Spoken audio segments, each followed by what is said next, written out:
So did y'all hear about the Timothy? Where do I want to start? This Timothy Chalamet article. I was supposed to be nice. Trying not to bully the think piece blacks and talk about them, but then stuff like this happens. This is the most nothing burger article ever. First off, I don't think Timothy Chalamet. I'm about to start calling this nigga Timothy C because I feel like I'm saying this wrong. Timmy C. I don't think Timmy C is as big of a star as people think he is. Like, he's white famous, but I don't think he's famous. Like, or to people that follow hip hop and stuff like that, he's not that type of famous. I don't think I've ever seen a single one of his movies. Let me see. I know he was in Marty Supreme. I haven't seen that. Let me see. Let's see what Timothy Chalamet is. Let me see his filmography. Because people talk about him like you only hear about him in different spaces and stuff. And I've never seen any of his movies. So yeah, Marty Supreme, The Complete Unknown. I think that's Bob Dylan. I've never seen that. Let's see. No, haven't seen the Doom movies. Haven't seen Wonka. I don't know what Intergalactic, that movie that looked like Spider-Verse. I haven't seen that. Bones and All, Don't Look Up, haven't seen that. French Dispatch, Little Women 2019, The King. I don't know. Lady Bird, I don't know. Call Me by Your Name. It's interesting that he's clearly. Oh, he was in Interstellar? I don't remember him being in Interstellar. I have seen that. It's interesting. He's clearly one of the biggest young stars in Hollywood, but like, he's not black famous. Like, I hear about Timothy Chalamet, Timmy C, but it's not like he's like a Post Malone or I don't know. Jelly Roll, where people feel like he clearly used black culture to get on. But yeah, this article is a huge load of dog shit. Let me play some hero beats in the background while we play this.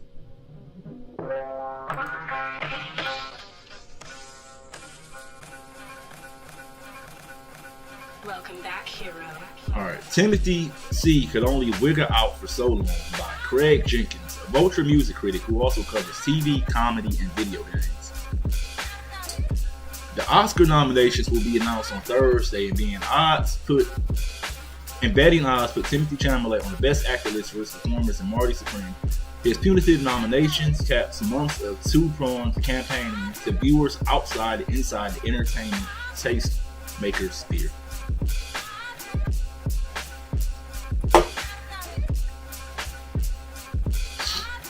In the hyperactive march to the Christmas Day launch of his table tennis period piece, Chalamet boasted about his craft like a boxer. It's been like 7-8 years that I've been handling in really committed top of the line performances. Collaborated with sketch comic and rapper Whisper Drewski. Dropped a guest verse on UK Rhyme with ESD Kids, 4 Raws, and claimed Unk status on his 30th birthday. Alright. You know what? Read about this. Claimed Unk status on his 30th birthday. This is why I hate think he's blacks, because them niggas introduce black slang, black language, ebonics to people outside of the culture, and you got shit like this. First off, if you actually black and grew up in the culture and was saying the word Unk previous to 2 years ago when the kids start saying it, nobody under 50 is Unk. But anyway, let's continue.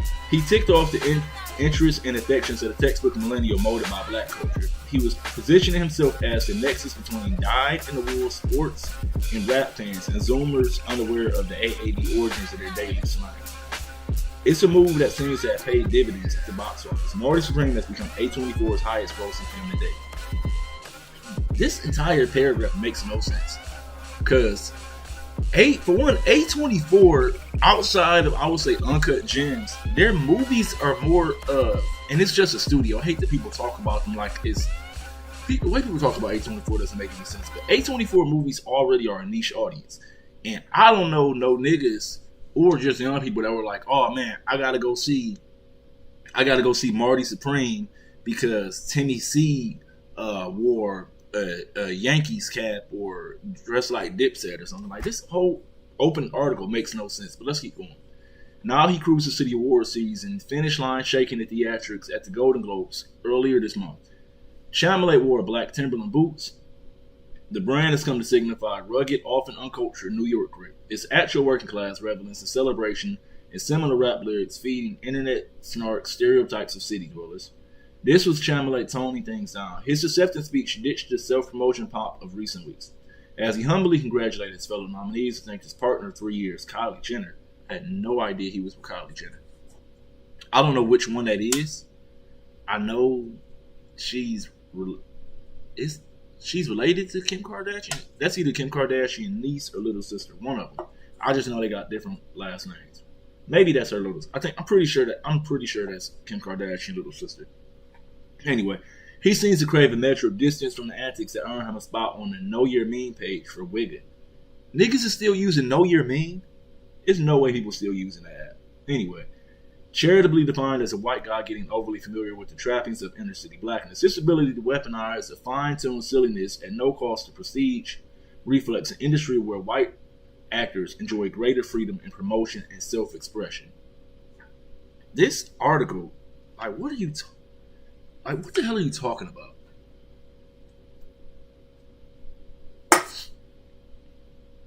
First off, the traditional press run doesn't really exist. Like, nobody under 40 is really watching a real press run like the night shows or Jimmy Fallon or Jimmy Kimmel and stuff like that. The closest thing that our generation will watch to a press run is Hot Ones. Now, in a lot of those, I miss out on. Now, if Tennessee was on Hot Ones, I'll definitely watch that. But first off, this person is just, oh god, this is what I mean. I can't stand think he's black sometimes, y'all. The concept of Wigga is perhaps best captured in 1999 Mark Levin film White Boys, a cautionary tale about a corn-fed Caucasian bros who ruin their lives chasing the dream of inner-city hustlers, roughness that they gleaned from gangster rap lyrics and videos. A misguided, often cartoonish pursuit of the signifiers of blackness is implied.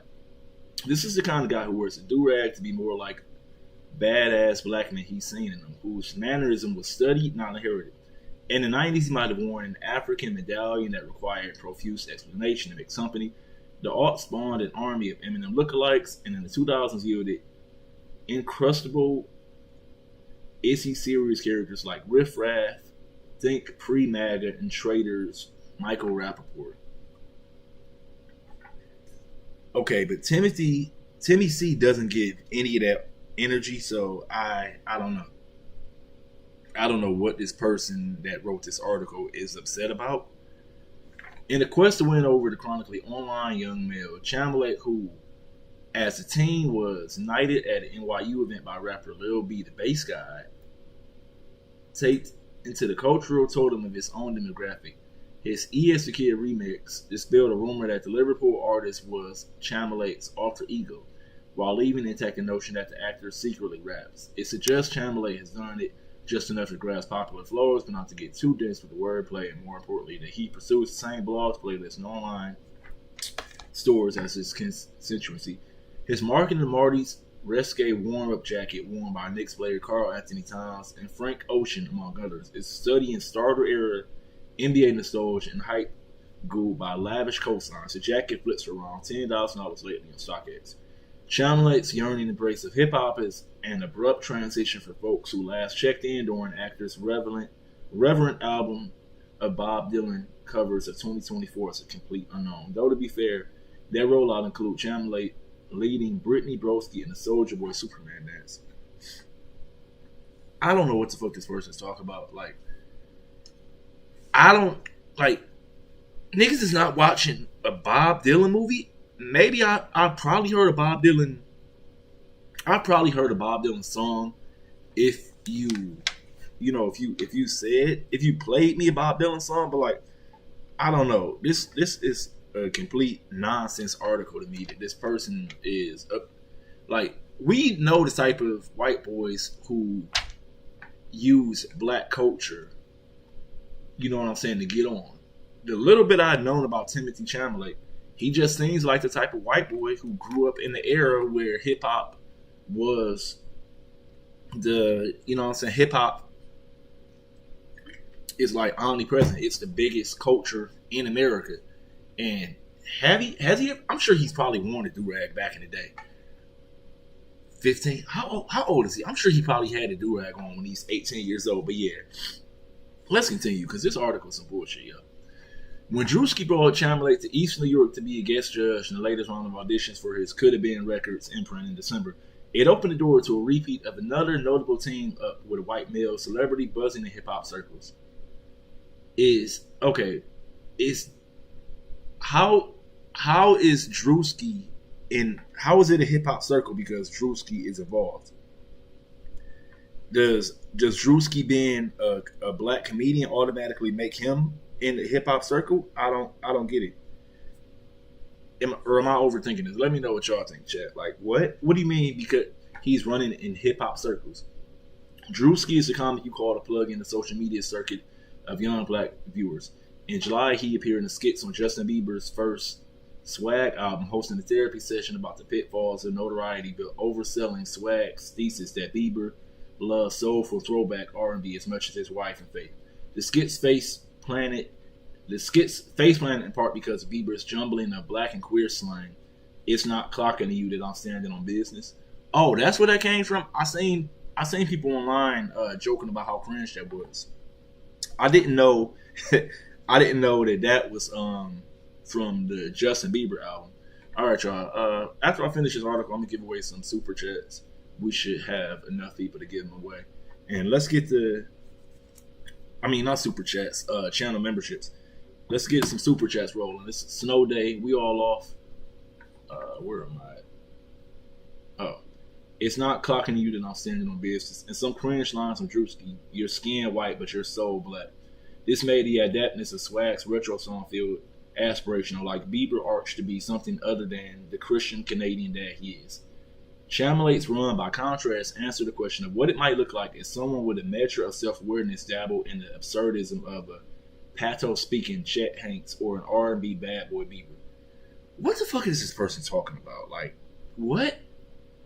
Like, this whole article reads like a video essay. You know what? We call them. It's worse than the Think Piece Black. Because Think Piece Blacks can be annoying, but sometimes they do be cooking. This article reads like a new black wrote it. It feels like this Timmy uproar is manufactured. Definitely. Because this person, I don't know if y'all on Twitter, this article has been getting roasted by black people. I read it at work early in the morning.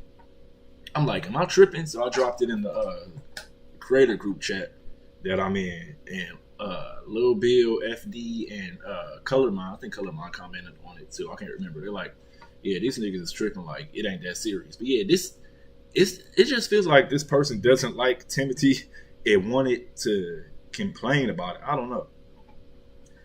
I don't know why some of y'all some of y'all messages are showing up on my screen, but not in here. I don't know. Maybe it's a little bit of a lag because when they show up on here, I can't see them with the white background. I don't know how to. Let me see. Can I change the color? Hold on. I'm going to see if I can change the color of the chat so I can read it.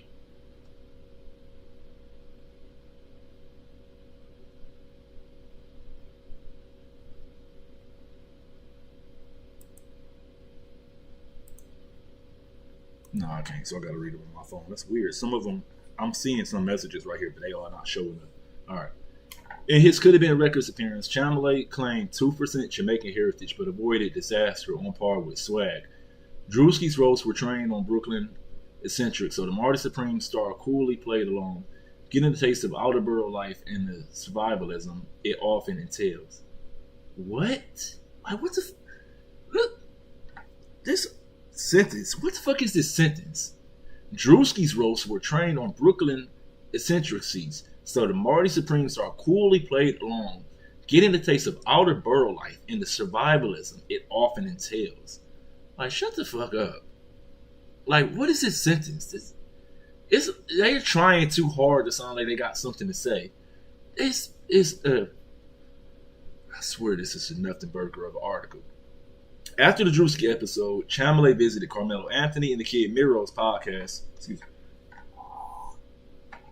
to reflect on growing up in Hell's Kitchen without setting foot in the majority black neighborhoods of Brownsville, stressing that he went with Drewski itching to escape typical press junket spaces and learned a lot about infrastructural neglect. He also opened up about when he feels in his place in hip-hop. I want to be respectful and all the shit you're supposed to say, blah, blah, blah, but really, I'm just a fan. What place does he have in hip-hop besides being a person that likes hip-hop? Like, what are they talking about? You know, I'm a fan of black culture and hip-hop and all. For all of us, Chalamet ultimately self-identified as a New Yorker and black culture enthusiast who looked into the forced self-awareness of fame. When you're growing up, you're not thinking, oh, this is appropriate in the position of celebrity. You gotta watch your step. I don't know what this writer is talking about. Like, in what world is Timmy C a part of hip hop? Like, maybe I'm not online enough that I don't watch, that I don't really know what's going on. But I feel like if he was on some bullshit, it would have come across my timeline. Because if it's one social media app I'm on, it's Twitter, and I follow a lot of like movie stuff. All right, back to the article. You could argue that Chalamet was merely channeling the mid-20th century zest of his subject, Aziki Azanaki, Manhattan table tennis champion Marty the Needle Reisman, in his own way, pulling from the character in New York City of the next millennium, a home to the maniacs, philosophers, and ballbusters of side talk and subway takes videos. It's notable then that Chalamet's Globe acceptance speech contained none of the self-effacing peacocking and no overt nods to black culture. The adjustment goes to show that he has a calculated sense of which references resonate with divergent demographics. Wait, it's Globes. I don't. What his acceptance speech for what? What did they want him to say? Thanks to hip hop because I like Timberlands. Like, this is the most nonsense article I've ever read in my life. We still got a whole other paragraph to go. Like, what is this writer talking about? Like, seriously, what is this writer talking about? In a Q&A moderated by Robert Downey Jr., touching on process and promotion just after the close, Chalamet addressed a conscious shift toward gratitude and reverence. This, in my opinion, at the end of the hyperactive rush. It's instructive of how he tailors his appeal to the room. Weeks of attention-seeking gestures, rapping about lean with E as the Kid, referencing Deep Kirk Franklin cuts with Drewski, and memorializing moments in basketball history with Melo. Broadcasted inner city core to people who aren't often visited by someone with Oscar buzz is okay. First off, Carmelo Anthony is a Hall of Fame player. Drewski is on all of the commercials. I'm sure Timmy C is not the first person they interview with an Oscar. Where am I at? But awards voters who snip at talent anonymously in trade publications enjoy the stuffy, demure rhetoric the Marty Supreme largely ignored. In his company, Chalamet's art school pedigree is a badge of pride. Therefore, his sound bites emphasize toil and study. His White Boy of the Year act, I don't even know what the fuck that means. I'm not even looking that up. I'm not on the internet enough to know what a lot of this stuff means.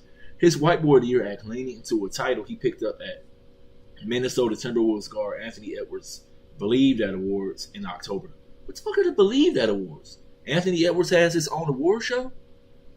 Appears to be dying down as the winter beats on and the Academy Awards approach, making the 2025 shenanigans feel a bit transactional. Chalamet's embrace of hip-hop culture seems genuine, but in dialing his taste and mannerism back, he exhibits a luxury not available to the people whose culture he champions. This is the biggest load of horseshit I've read. What the fuck is this person talking about, y'all?